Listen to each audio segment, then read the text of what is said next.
Kingdom Business Community mempersembahkan Sukses Sejati 2.0 Blended Learning 5 November hingga 3 Desember 2022. Sukses Sejati 2.0 Blended Learning, suatu camp sukses sejati dengan visi transformatif membangun bisnis melalui manusia dan membangun manusia melalui bisnis. Dapatkan inspirasi dengan mengikuti Sukses Sejati Blended Learning melalui sharing dari para pelaku bisnis yang berdampak di tempat kerja dan di dunia usaha serta komunitas. Sukses Sejati 2.0 Blended Learning. Program ini didedikasikan untuk Anda para pemimpin, profesional, dan pengusaha dengan konsep pembelajaran mandiri dengan format digital learning yang dapat berinteraksi dengan pembelajar lainnya melalui aplikasi Naubi dan Saturday Together melalui aplikasi Zoom Meeting setiap hari Sabtu yang menyajikan sharing dan interaktif dengan para pembicara kunci. Sukses Sejati 2.0 Blended Learning menghadirkan para pembicara top rated speakers, para pembicara-pembicara inspiratif di dunia bisnis dan profesional. Menghadirkan Julian Fu, Senior Consultant and Leadership Coach, Paulus Bambang W. Santoso, Board of Advisor Kingdom Business Community, Heru Kumarga, Founder PT Dapur Solo Sukses Sejati, Juhono Sudirgo, Founder dan Senior Partner PT Fast Solusi Indonesia, Junaidili, CEO PT Juara Raga Adidaya, Yakob Kusmanto, Founder PT Dialog Garmindo Utama, Yonatan Nugroho, CEO Trinity Group. Sukses Sejati 2.0 Blended Learning 5 November hingga 3 Desember 2022. Daftarkan segera, kunjungi www.kbc.or.id/ssbl6 www.kbc.or.id/ssbl6 untuk kalangan sendiri. Kingdom Business Community, a God Center Marketplace Community.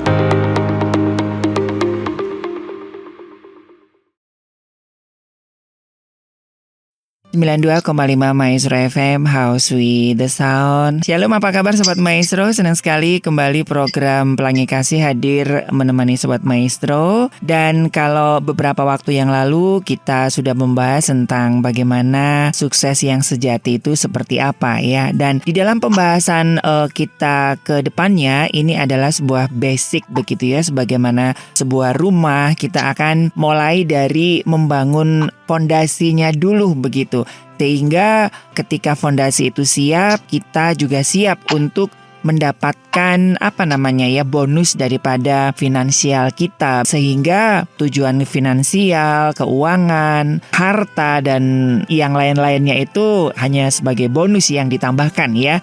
Nah, itu sebagai headline-nya begitu ya. Dan seperti biasanya saya sudah bersama rekan-rekan dari Kingdom Business Community Bandung atau KBC Bandung. Wow, menarik. Iya, sudah ada Bapak Samuel dan Bapak Andi yang kali ini mewakili rekan-rekan dari Kingdom Business Community Bandung. Nah, ini sangat menarik sekali Sobat Maestro ya. Dalam pembahasan kita kali ini ya, khususnya ini para pria nih. Ya, ini kan identik banget dengan yang namanya mobil gitu ya. Nah, basic daripada sebelum kita mendapatkan bonus dari kebebasan finansial ataupun tujuan keuangan kita ataupun yang kita harapkan dari bagaimana sih kita mengelola keuangan. Nah, sebelumnya kita mengelola basicnya dulu begitu. Nah, apakah seperti itu Pak Andi dan Pak Samuel? Oke, selamat bertemu kembali ya Sobat Maestro. Nah, kita kemarin sudah belajar tentang makna sukses sejati ya. Bagaimana sejati versi KBC itu seperti apa ya. Bapak Ibu boleh dengarkan kembali rekamannya ya. Iya. Nah, untuk bisa masuk kepada sukses yang sejati, yang orang kadang-kadang, waduh, kalau bicara sukses sejati bicaranya harta dan ternyata hanya itu. Nah, untuk bisa masuk ke situ tentunya sebelum kita membahas lebih jauh tentang aspek kehidupan apa saja yang perlu dibangun untuk menjadi pribadi ya, menjadi pribadi yang sukses sejati.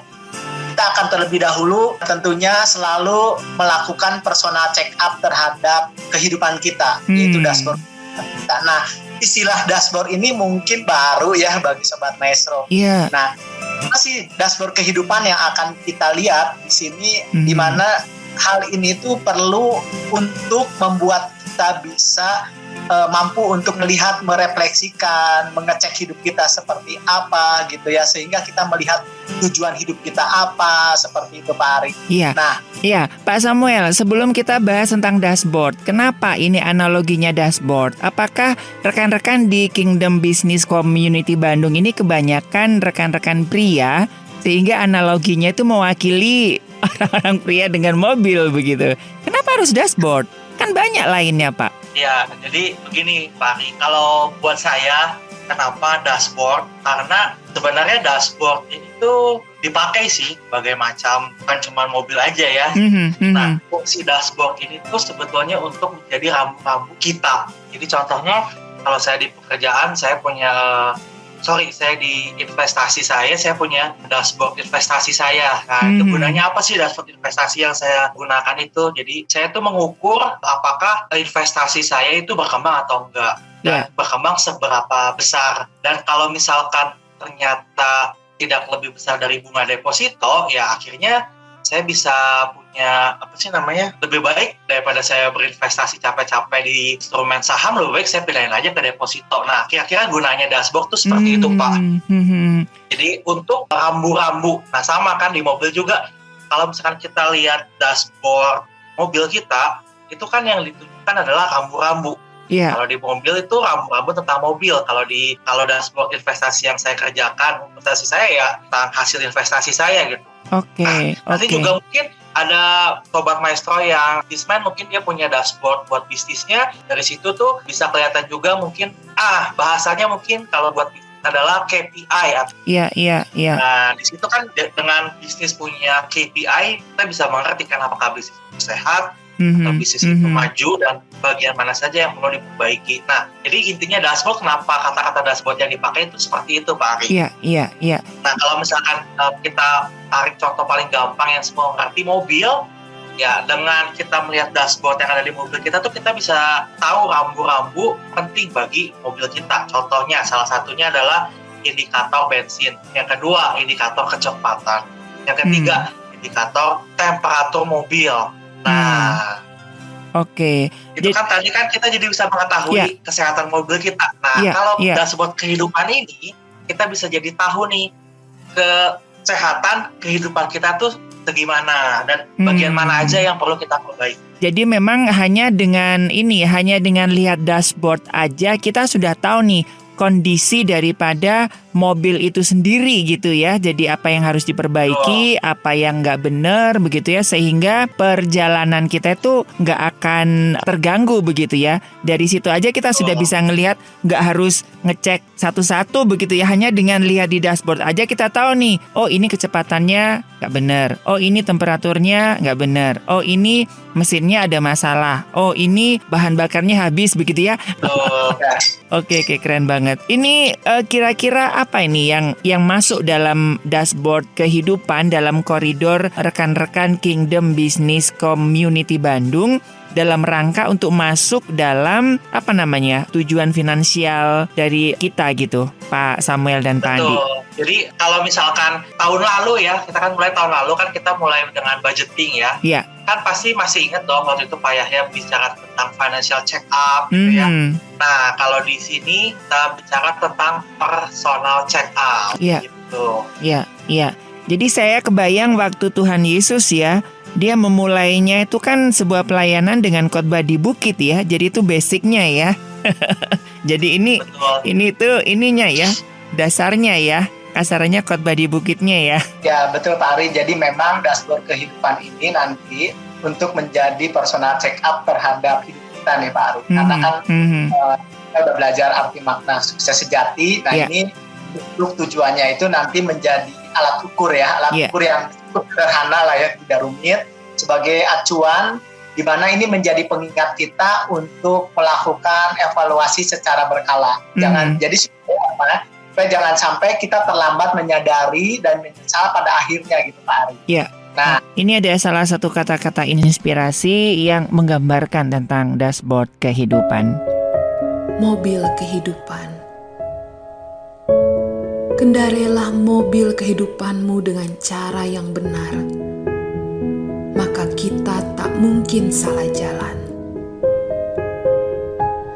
Kehidupan kita ini ibarat kita mengendarai sebuah mobil yang sedang melaju dengan suatu tujuan akhir yang sudah ditentukan sejak kita dilahirkan.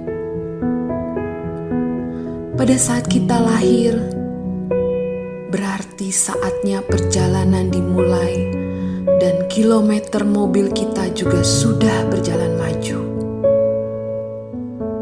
Di dalam perjalanan kita, tidak hanya melewati jalan yang lurus, tetapi seringkali kita menjumpai belokan-belokan atau perempatan yang membuat kita memilih ingin melewati jalan yang mana. Terkadang ada tawaran-tawaran menarik saat kita memutuskan untuk berbelok di jalan yang salah. Dan itu membuat kita akan semakin jauh dari tujuan hidup kita. Belum lagi waktu kita ketemu dengan lampu merah. Terkadang kita juga sering melanggar sehingga sering terjadi masalah. Lampu merah yang seharusnya kita berhenti, malah kita berjalan, sehingga mengakibatkan tabrakan yang akhirnya bukan hanya melukai diri kita, namun pasangan, keluarga, dan teman kita. Ketika lampu kuning yang seharusnya kita berhati-hati untuk siap berhenti, kita malah tancap gas untuk menghindari lampu berubah merah. Padahal saat kita mulai berhenti, kita bisa ambil waktu sejenak beristirahat untuk mengevaluasi diri dan merenungkan kembali tujuan akhir hidup kita. Dan ketika lampu hijau yang mestinya kita sudah berjalan, namun malah berhenti, dan sering akhirnya kita disalib oleh orang lain. Maka jangan heran, kadang orang bisa lebih dahulu mengambil kesempatan, sementara kita masih terus-menerus menunggu kesempatan. Di saat bahan bakar berkurang, kita perlu mencari pengisian bahan bakar terdekat supaya mobil kita tidak mati. Berarti jangan pernah menunda mengisi hidup Anda. Layaknya Anda kehabisan semangat, energi, dorongan, maka cepatlah cari tempat di mana Anda bisa bertemu dengan orang-orang yang positif untuk Anda dapat mengisi semangat hidup Anda lagi. Di perjalanan mobil kita, ada saat kita salah jalan. Saat masih ada kesempatan untuk menemukan tanda balik arah, cepat putuskan untuk memutarnya.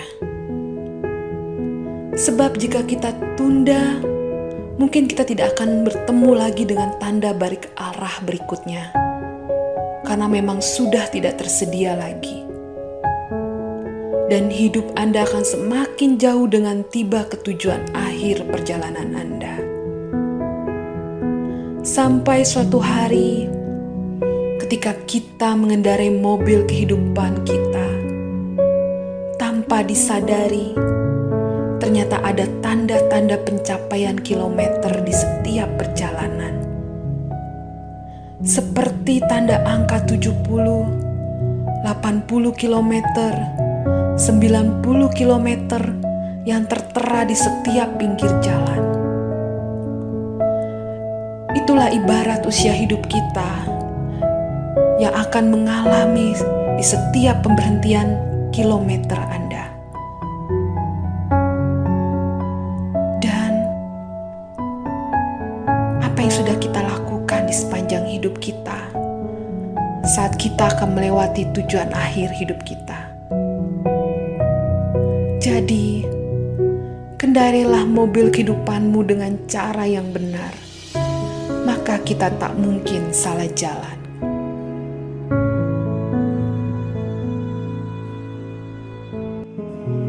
Nah, Pak Samuel dan Pak Andi, setelah kita mendengarkan kata-kata inspirasi yang baru saja gitu, apa yang bisa kita ambil? Jadi sebagus apapun mobil yang kita kendarai, jika tidak dapat melihat dengan jelas semua indikator kesehatan mobil kita melalui dashboard yang ada, maka kita bisa saja kehilangan arah dan kehilangan keyakinan terhadap daya tahan mobil kita selama perjalanan yang ada. Kalau mobil saja punya dashboard untuk mengecek dari waktu ke waktu keadaan mobil tersebut, rasanya tentunya Sobat Maestro dan kita semua tidak berlebihan jika kita juga mulai belajar sadar untuk melihat dashboard kehidupan kita. Nah, yang pertama adalah memperhatikan bahan bakarmu. Yang kedua, memperhatikan kecepatan. Yang ketiga, memperhatikan mesinmu. Dan yang keempat, memperhatikan temperaturmu. Kita akan belajar 4 hal ini. Mungkin Pak Andi boleh bantu Pak Andi. Silakan Pak Andi.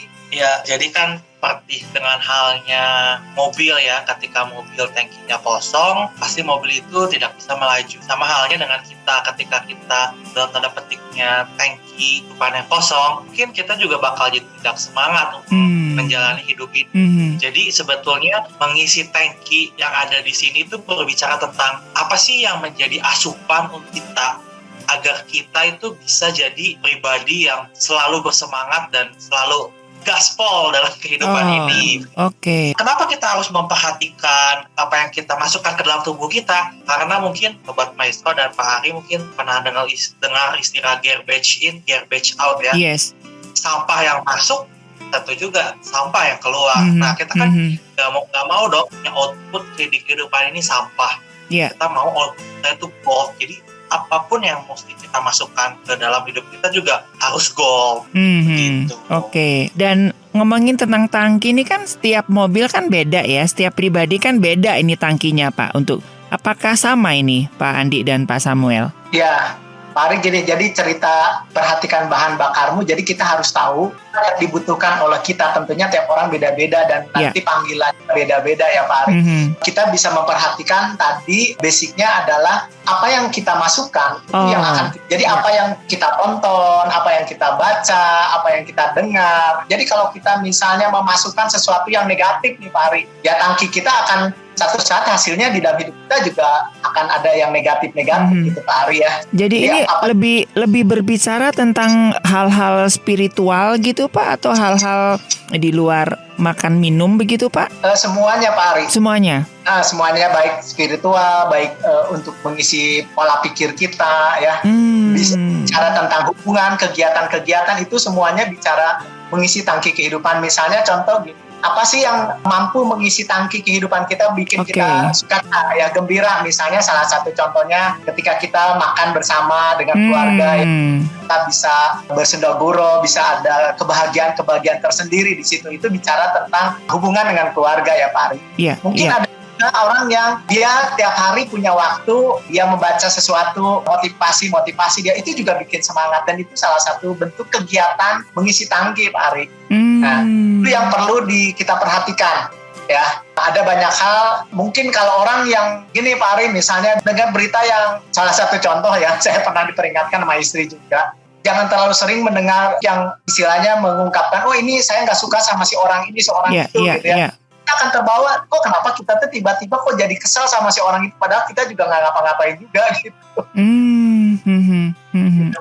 Oke. Dengan baca media sosial kan, dengan misalnya ada orang berkomentar tentang si A, si B gitu, kejelekannya atau apapun, kita kadang-kadang kan secara tidak sadar karena tadi ada garbage in, garbage out gitu kan. Itu sebel ya, saya masih itu sebel gitu ya. Oke.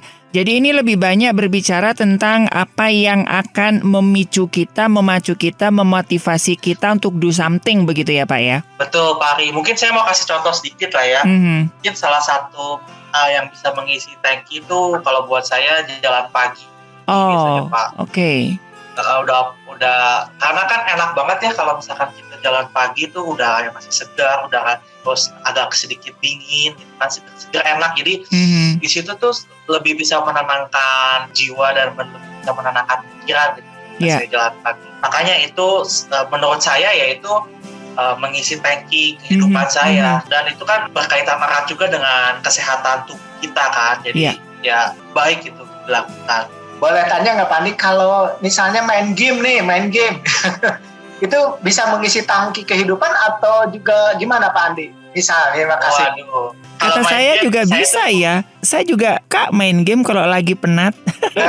Saya juga gamer hardcore nih kalau saya Oh. sebetulnya. Gitu ya. Kan kadang ya tadi yang Pak Sam pernah kemukakan di depan ya, ketika dilakukan berlebihan akhirnya jadi Oke. overwhelmed. Nah, Iya. contohnya gini nih Pak, menarik. Saya suka main game, saya sangat suka main game. Dalam satu titik akhirnya saya tuh bisa sekali main itu bisa beberapa game ya, katakanlah mungkin 3 game ya. Dan Mhm. akhirnya saya tuh kecapean karena main 3 game itu, karena setiap game itu punya objektifnya masing-masing kan. Iya. Dan jadi saya jadi kayak kerja istilahnya untuk menyelesaikan game 1, game 2, game 3, game hari seperti itu, akhirnya capek sendiri. Jadi mungkin kalau soal kayak game atau mungkin kalau ke saya juga selain itu nonton kali ya, kalau nonton satu harian langsung satu season dihabisin, satu season 10 episode, itu akhirnya lama-lama capek juga gitu. Jadi mungkin perlu dibatasin ya Pak Sam, kayak yang tadi Pak Sam awal bilang, ketika Jadi kalau misalnya kita mungkin main game itu tadi boleh, kita bisa membuat kita seger ya. Tapi ketika kita berlebihan itu seperti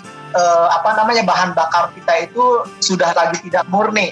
Mungkin ada timbanya, ada apanya, karena apakah tadi ada kecapean seperti itu ya. Akibatnya apa? Yang harusnya mengisi tangki kehidupan karena terlalu over jadi mengosongkan tangki kehidupan. Lelah, Ya, capek, emosi kita. Jadi akhirnya ada hal-hal yang penting yang harus kita lakukan jadi terbengkalai lagi Pak Ari. Oke, iya, dan setiap kita kan tentunya mempunyai tangki masing-masing, dan bagaimana untuk mengisi tangki kita kan juga berbeda-beda, tetapi kan juga itu mempunyai takaran sendiri-sendiri begitu ya. Nah kira-kira ada nggak nih teman-teman nih Pak Bro Andi atau mungkin Pak Ari yang aktivitas yang seringkali mengosongkan tangki kehidupan nih? Tapi kan pasti juga ada, kita satu saat kita ngisi tangki ternyata harusnya bensin isi solar gitu. Iya, paling saya drakor, TikTok, terus masak gitu kan. Saya kan suka masak ya, jadi saya untuk ngisi tangki saya tuh masak. Tapi kok lu masak ini belum selesai nggak jadi bahagia gitu kan. Bro Andi ada nggak Bro Andi kira-kira yang bisa seringkali dalam hidup ini mengosongkan tangki kehidupan kita nih Bro Andi? apa ya, kayaknya yang mengosongkan tangki banyak ya, kayak kalau lagi nyetir di jalan dipepet orang itu juga kan mengosongkan tangki. Jadi kita juga harus perhatikan jangan sampai hal-hal yang bisa mengosongkan tangki kehidupan kita perlu juga dievaluasi, diperhatikan ya. Hari misalnya kita contoh, mungkin ada beberapa contoh yang bisa mengosongkan tangki, misalnya contoh keluarga marah-marah aja Pak Ari ya. Iya. Kadang kita kalau udah merasa seperti itu Pak Ari, waduh hati kita ini jadi kadang-kadang jadi down ya, terus udah gitu jadi nggak enak, itu ngosongin tangki kan semangat kita juga jadi agak terganggu gitu ya Pak Ari. Nah, ini penting sekali ya Sobat Maestro ya. Jadi mari kita perhatikan bahan bakar apa nih yang masuk dalam diri kita. Nah, setelah kita memperhatikan bahan bakar kita ya dengan mengisi tangki masing-masing ya, tentunya Sobat Maestro berbeda-beda dengan tangkinya begitu, tapi dengan takaran yang bagus, dan tadi sudah diingatkan sama Pak Andi ya, apa yang masuk ya seperti itulah diri kita. Tentunya kita nggak kepingin dong ya yang kita masukkan sesuatu yang negatif begitu ya. Oke, nah setelah kita memperhatikan bahan bakar kita, apa yang harus diperhatikan di dashboard kita nih Pak Andi dan Pak Samuel? Yang kedua adalah kita harus memperhatikan kecepatan Pak Ari. Ya kan kalau mengendarai kan suka ada kecepatan maksimum 100. Nah, tapi kadang-kadang kan ini kalau secara real ada yang 140 gitu ya. 140 akhirnya terjadilah sebuah aksiden buat meninggal atau seperti apa. Nah, itu jangan sampai. Dan seringkali ketika kita di dalam dashboard kehidupan kita tidak memperhatikan kecepatan kita ya, itu juga seringkali membuat tragis di dalam kehidupan kita ya. Seperti mungkin ada beberapa contoh kasus yang Bro Andi bisa kasih contoh juga mungkin Pak Bro Andi, tentang orang-orang yang tidak, maksudnya kurang memperhatikan bagaimana mengerem kecepatan mereka, terlalu satu fokus di satu bidang yang akhirnya melupakan kehidupan itu. Ya, jadi di sini tuh di pelajaran kedua yang tuh seperti yang tadi Pak Sam bilang ya, kita nggak boleh terlalu gaspol juga di dalam pekerjaan kita, karena mungkin pada akhirnya kita melupakan hal-hal esensi yang kita tidak lakukan akhirnya karena kita terlalu gas di bidang bisnis ini. Nah, saya punya satu dalam tanda petik panutan lah ya di dunia trading. Namanya itu Jesse Livermore. Dia itu orang yang bisa dibilang sangat handal dalam dunia trading. Nah, pada tahun 1940, tepatnya setelah hari Thanksgiving, Jesse ini tuh akhirnya bunuh diri. Nah, kalau misalkan kita mengambil definisi sukses menurut dunia itu, ya sebenarnya Jesse Livermore ini udah sukses. Dia banyak, hartanya banyak. Tapi kalau misalkan kita shift perspektif kita menggunakan tentang yang kesuksesan yang sejati tadi yang pas saya udah sering gembar-gemborkan, dia itu sebetulnya belum sukses. Dan terbukti dia belum sukses. Kenapa? Karena dia sendiri mengakuinya. Dia bilang, saya telah berjuang, saya tidak layak, saya gagal. Nah, jadi kami di sini, Pak Steph dan saya dari tim KBC ini tuh ingin sekali mengajak teman-teman semua tuh untuk men-shift paradigma berpikir kita. Nah, apa itu yang disebut dengan kesuksesan? Betul nggak Pak Sam? Iya, betul sekali. Nah, kalau misalnya saya menguatkan lagi Pak Ari, ada satu contoh yang terkenal juga, penyanyi terkenal yaitu Elvis Presley ya. Pernah diwawancara Pak Ari sama wartawan, apa yang kau inginkan? Ada ketiga keinginan yang ditulis waktu. Yang pertama adalah dia ingin terkenal, terus yang kedua dia ingin kaya raya, terus yang ketiga ingin bahagia ya. Dan seperti kita tahu Elvis Presley ya, waktu ditanya setelah dia sukses itu, ada yang ditanya lagi sama wartawan itu, apa yang belum kamu capai? Dan dia pun tahu ya, dia juga overdosis ya, kalau tidak salah ya, betul ya. Nah, kalau kita lihat Elvis, kalau cita-citanya itu yang ke-1 dan ke-2 itu tercapai. Yang pertama dia ingin terkenal, dan memang sampai saat ini terkenal ya. Tidak dilupakan, dia itu sebagai seorang legendaris pemusik, penyanyi yang luar biasa, berbakat. Dan kekayaannya juga luar biasa Pak Ari, kalau waktu saya lihat baca. Tetapi yang dia tidak bisa capai yaitu kebahagiaan. Kenapa? Padahal kalau kita lihat secara dunia, makanya tadi kesuksesan itu tidak didasarkan kepada harta benda. Ternyata Elvis Presley yang punya harta sedemikian rupa, dia masih bilang tidak bahagia. Nah, makanya kenapa di sukses sejati ini ditekankan selalu bahwa harta benda ini adalah bonus, walaupun bonus, tapi kita pernah belajar ya selama setahun ya, bagaimana walaupun bonus tetap itu adalah kepercayaan yang Tuhan berikan supaya kita kelola dengan baik. Ini jadi tragis Pak Elvis Presley ya, orang mengagumkan demikian rupa, tetapi di dalam dirinya dia bilang saya tidak bahagia. Jadi ini ada kaitannya dengan bahan bakar tadi ya Pak ya, kalau saya mau amati gitu ya, jadi ini tangkinya kosong ya. Itu memang satu dengan yang lain itu saling berkaitan. Saling berkaitan. Seseorang itu ada di poin yang tadi kita belajar. Jadi kehidupan orang itu seringkali haus mengejar sebuah prestasi, ya, ambisi dan impian individualistis tanpa batas, ya, yang akhirnya tadi berakhir tragis karena korban banyak hal yang lebih penting dalam hidup ini. Tadi misalnya salah satu contoh tadi ada pialang saham, ada penyanyi legendaris. Dia kan mengejar sesuatu prestasi yang luar biasa dan itu dicapai sama mereka kan. Tetapi ada kehidupan lain yang dilupakan. Jadi kecepatan ini karena terlalu saking cepatnya Pak Ari, sehingga melupakan hal-hal yang penting yang lain Pak Ari. Sehingga ketika dia mencapai sesuatu tertentu, yang satu bunuh diri, yang satu tidak bahagia, dan akhirnya kenapa overdosis? Karena apa? Karena obat-obatan itu adalah satu jalan keluar untuk orang mau bahagia sebenarnya Pak Ari.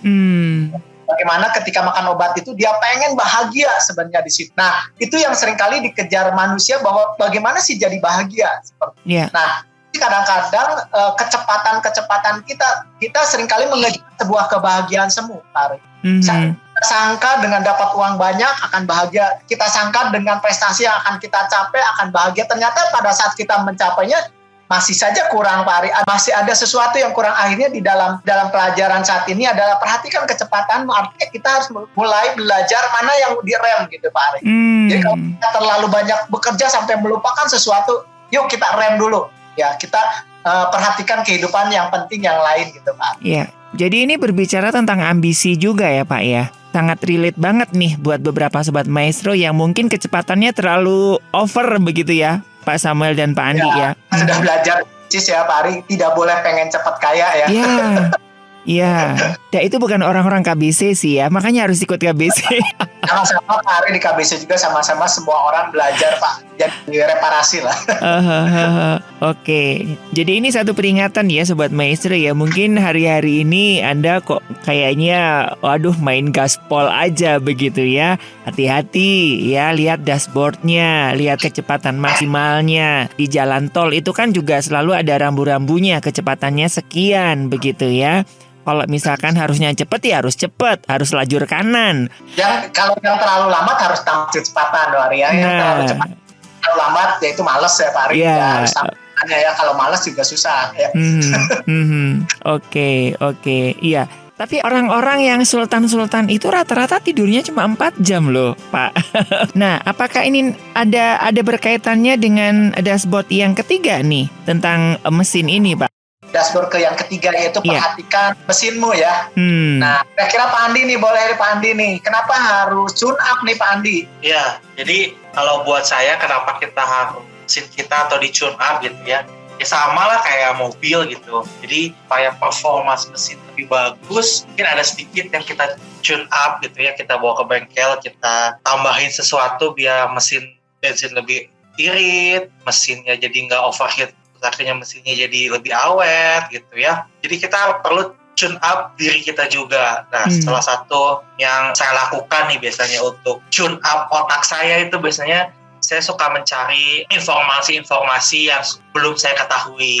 Saya suka ikut-ikut seminar untuk mengetahui kira-kira nih apa sih yang lagi happening di dunia ini supaya saya tuh nggak kudet ya, nggak kurang update. Dia harus selalu update di situ. Saya juga suka baca-baca buku. Makanya kayak tadi juga saya bisa tahu yang namanya Jesse Livermore juga karena saya kan sedang dalam tanda petik tune up ilmu trading saya. Jadi kayaknya saya baca buku tentang Jesse Livermore. Iya. Ari, saya tambahin dari Andi, kenapa kita harus men-tune up ya. Jadi kita punya waktu berkala Pak Ari. Jadi memang tadi udah bahan bakar, temperatur. Nah, terus mesin kita kalau di mobil itu kan juga ada periode ya untuk dibawa ke bengkel. Ya. Betul. Berapa tujuan ya sebenarnya untuk supaya mesinnya jadi lebih awet, terus mencegah kerusakan seperti itu. Jadi terindikasi lebih awal, ini dibenerin ya. Jadi ada pembaharuan yang dilakukan. Jangan sampai kalau nggak tune up tiba-tiba rem blow, kan ngeri ya Pak Ari ya. Terus supaya kinerja mobil itu lebih awet dan umurnya lebih panjang seperti itu. Jadi kalau kita bandingkan antara yang terawat dan tidak terawat itu tentunya umurnya yang terawat itu lebih panjang. Kenapa? Karena dia rutin melakukan tune up. Nah begitu pun dengan kehidupan kita ya, tentunya kita juga harus punya waktu periodik untuk selalu men-tune up diri kita Pak Ari. Yeah. Jadi kalau misalnya kita udah masih kerja gitu ya, tiap hari kerja gitu, terus kita lupa bahwa diri kita ini perlu di-tune up. Ya misalnya tadi Bro Andi, dia men-tune up dari segi jiwaninya, dia baca buku ya, seperti mungkin yang dari sisi rohani Pak Ari, kita harus datang kepada Tuhan, yaitu memberikan waktu itu men-tune up spiritual kita Pak Ari, roh kita. Karena kita melakukan pertemuan dengan Tuhan Pak Ari. Ya, seperti betul. Yesus juga kan pagi-pagi benar dia datang kepada Bapaknya untuk berdoa. Yang seringkali misalnya contoh ketika kita masuk di dalam tune up ya, tune up itu juga akan terjadi, saya terlalu cepat di sini, saya harus mulai memperbaiki, menata ulang, menata planning kita seperti itu. Karena apa? Karena kalau tidak, itu kinerja kita, hidup kita akan juga berantakan Pak Ari. Iya. Jadi itu bisa tadi dari sisi rohani, bisa dari segi jiwani, atau nanti dari sisi tubuh atau apapun lah Pak Ari. Jadi ini upgrade begitu ya, supaya kita tidak kudet tadi ya. Betul. Oke. Dan ini memang penting sih. Kalau kita nggak mau tune up, ya akan rusak gitu ya. Jadi informasi-informasi apa yang baru, ini hoax atau enggak, ini benar atau enggak, itu kan kita nggak tahu ya. Karena memang kita nggak mau perbarui informasi, melakukan satu penyegaran, begitu kan? Harus selalu relate ya, harus Pak ya? Relate, betul. Iya, saya sendiri sudah hampir 30 tahun di dunia radio, tetap aja harus baca gitu kan, cari gimana cara ngomong yang baik, tetap harus tune up gitu. Kalau enggak, kalah sama anak-anak milenial sekarang. Betul Ari. Jadi ini sama ya dengan kecepatannya tadi ya. Jadi lu boleh gitu kan berbisnis, tapi harus tetap jaga rem gitu ya. Iya betul Pak Ari. Nah kalau tadi ya di Maestro kan tinggi hati adalah awal dari kehancuran ya, jadi tetap hati. Nah ketika kita tune up mesin kita ngelihat, wih banyak orang flexing, apakah kita mau ikut-ikutan flexing gitu ya? Ternyata nggak perlu kan Pak Ari, orang-orang yang rendah hati itu kan tidak perlu memamerkan kekayaannya ya, benar nggak Pak Ari? Oke, setelah kita cek mesin kita ya dengan tune up, nah kita sudah masuk ke dashboard yang keempat nih Pak Andi dan Pak Samuel. Ya silakan Pak Andi nih, dashboard terakhir nih, perhatikan temperaturmu. Nah ini dashboard yang terakhir tuh kan bicara tentang temperatur. Nah temperatur ini tuh apa sih? Jadi temperaturnya tuh bicara tentang emosi kita. Kadang kalau misalkan kita memacu mobil terlalu tinggi dan akhirnya temperaturnya terlalu tinggi juga, nanti akhirnya tuh mesinnya malah sakit. Ya sama kayak kita, ketika kita ngegas terlalu kenceng, terus akhirnya kita gak bisa untuk meredam atau mengendalikan emosi kita, pasti pada akhirnya mesin kehidupan itu pasti bakal rusak juga. Dan akhirnya ketika mesin kehidupan kita rusak tuh, ya terpaksa kita harus keluar banyak uang untuk memperbaiki, atau kita keluar banyak biaya lah untuk memperbaiki mesin kehidupan kita itu. Makanya emosi di sini tuh sangat penting, jangan sampai emosi kita tuh overheat. Betul nggak Pak Sam?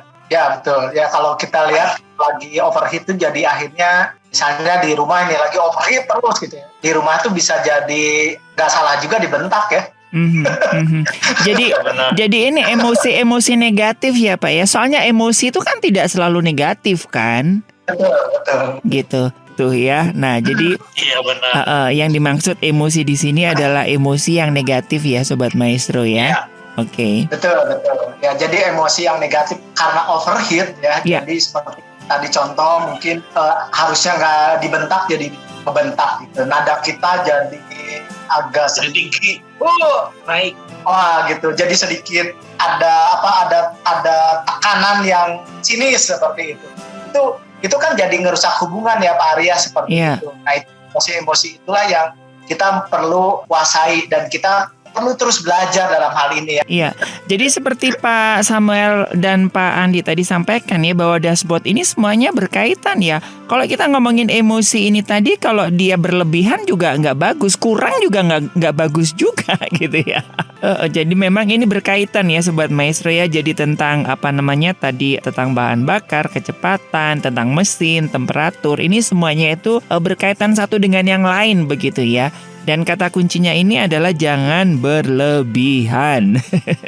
Sesuai dengan takaran gitu ya. Ya, jadi pada Maestro ya, jadi pengelolaan emosi ini menjadi isu besar dalam kehidupan sosial kita di masyarakat modern hari-hari ini, apalagi teknologi kita kan semakin canggih. Namun kecenderungan individualistis ini semakin merajalela, bahkan hal-hal yang bersifat empati terhadap banyak orang itu mulai tergerus sehingga terjadi banyaknya keretakan hubungan dalam interaksi sosial seperti itu yang tadi sinis, sudah menghakimi ya di media sosial, banyak bullying yang terjadi. Nah mari kalau kita lihat di dalam ayatnya itu, kalau saya lihat di dalam Amsal 16 ayat 32, orang sabar melebihi seorang pahlawan. Orang yang menguasai diri melebihi orang yang berbukota ya. Jawaban yang lemah lembut meredakan kegeraman, tetapi perkataan yang pedas membangkitkan. Si pemarah menimbulkan pertengkaran, dan orang yang lekas gusar banyak pelanggaran. Ini ada beberapa ayat-ayat yang jadi tips supaya kita mengingat tentang temperatur kita Pak Ari. Wah, ini kayaknya semakin seru ya Sobat Maestro. Kira-kira apa yang bisa kita simpulkan dari perbincangan tentang 4 dashboard yang sudah kita singgung di kesempatan ini Pak Samuel dan Pak Andi, tentang perhatikan bahan bakarmu, kecepatanmu, mesinmu, dan juga temperaturmu ini Pak Andi dan Pak Samuel? Ya, kalau dari saya kesimpulannya, coba kita merenung jenak gitu. Apa sih yang kita selama ini resap dalam kehidupan kita, apakah energi positif ataukah energi negatif, atau sesuatu yang sampah atau sesuatu yang emas, itu kita harus cek lagi. Lalu juga kita harus cek lagi juga apakah kita terlalu ngebut gitu dalam kehidupan kita perlu slow down, atau di saat kita tidak ngegas ya kita harus ngegas, kita harus perhatikan itu. Lalu juga kita harus perhatikan apa yang udah kita punya, informasi apa yang udah kita punya, kita juga harus upgrade informasi tersebut supaya kita nggak gampang ketipu, karena makin kesini orang yang tipu pun makin pintar. Itu salah satu yang mesti kita perhatikan juga. Lalu yang terakhir kita juga harus cek juga emosi kita. Ya mungkin aja sih. Saya sih tadi sudah lengkap Pak Andi ya. Jadi kembalilah perhatikan, refleksikan bagi kehidupan kita masing-masing ya. Barangkali ada yang perlu diperbaiki. Yuk kita sama-sama perbaiki, karena semua ini yang kita sambil belajar adalah bukan untuk menghakimi ya. Kita sama-sama belajar semua. Di sini sama-sama belajar yang terus bertumbuh kepada hal-hal yang lebih baik dan lebih baik lagi. Oke, itu aja, karena kita menginginkan para Sobat Maestro mencapai yang namanya sukses sejati. Jangan sampai kita hanya sukses di satu bidang sehingga tidak mencapai kepada yang namanya sukses sejati. Iya, Sobat Maestro, semoga apa yang sudah disampaikan Pak Andi dan juga Pak Samuel ya, ini adalah basic ya sebelum kita menuju kepada sukses yang sejati begitu ya. Sehingga kita melakukan personal check up ya, ketika Tuhan mempercayakan berkat-berkatnya buat kita itu sudah siap menjadi bendahara yang bijaksana, menjadi bendahara yang bisa dipercaya, dan tentunya bisa menjadi pengelola yang menjadi berkat ya buat Tuhan dan juga di sekitar kita begitu. Baik, sekali lagi terima kasih Pak Samuel dan Pak Andi untuk inspirasinya kali ini. Terima kasih banyak Pak Ari dan Sobat Maestro. Ya, sama-sama Pak Ari dan Sobat Maestro. Iya, Sobat Maestro, dari Geraha Maestro Jalan Kaca Piring 12 Bandung, saya Ari, Pak Samuel dan juga Pak Andi mewakili rekan-rekan dari Kingdom Business Community Bandung atau KBC Bandung mengundurkan diri dari program Pelangi Kasih. Kiranya program ini bisa menginspirasi Sobat-Sobat Maestro untuk menjadi benar, menjadi besar, dan menjadi berkat. Tetap jaga protokol kesehatan dan Tuhan memberkati.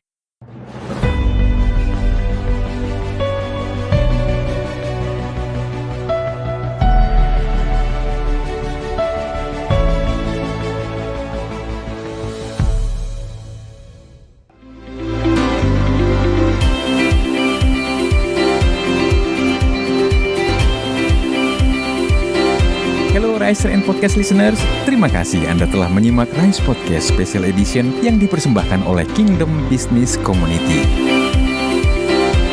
Harapan kami setiap episode Rise Podcast dapat menginspirasi Anda untuk terus mengalami transformasi dalam melakukan bisnis dan profesi Anda untuk tujuan yang mulia, membangun bisnis melalui manusia dan membangun manusia melalui bisnis.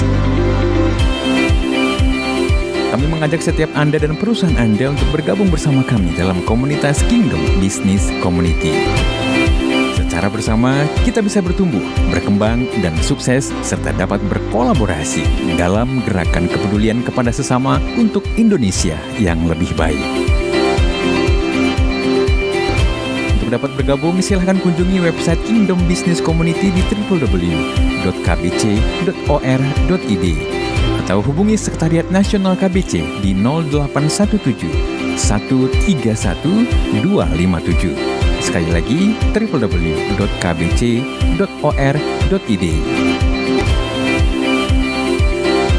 Rise Podcast Kingdom Business Community. We podcast with heart. Sampai jumpa.